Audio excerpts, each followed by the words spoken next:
Hello there, YouTubers. This is Jerry Couturier. I want to go ahead and show you some of the things on how we got this stuff hooked up and some of the additional things that we hooked up this weekend.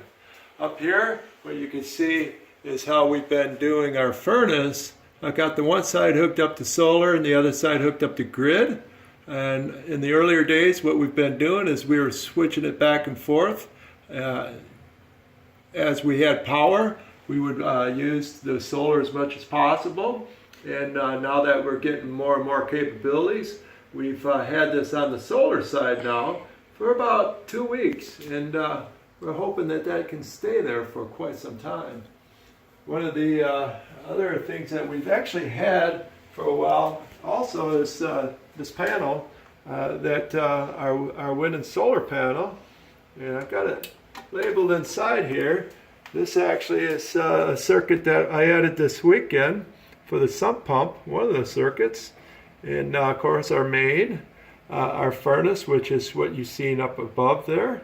Our stove, now our stove is gas, but still everything requires electricity.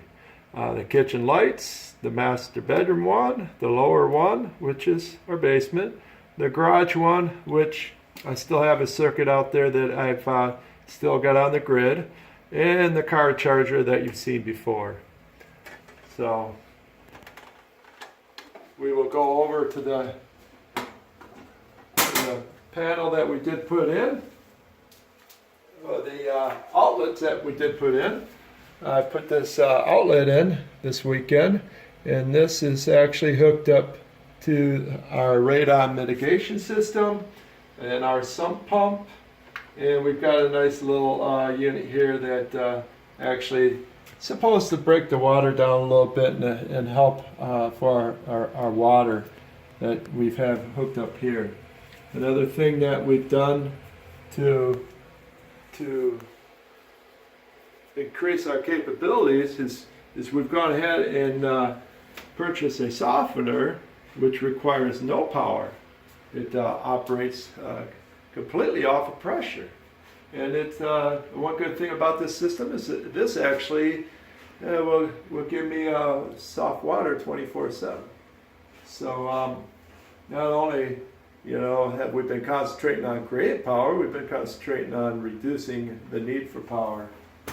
Well, the last things that we had hooked up this weekend, it's kind of difficult to get to, but I've got a separate circuit over here, and that is 220, and that's going to our well pump. And our well pump, being out in the country, the pump itself is outside and in the ground, but being out in the country, we have to pump our own water. So without power, of course, we'd have no water, and we'd have no means to cook or do our normal washings or anything like that. So that was one of the last biggest things that we really needed to get hooked up to be at least partially off the grid.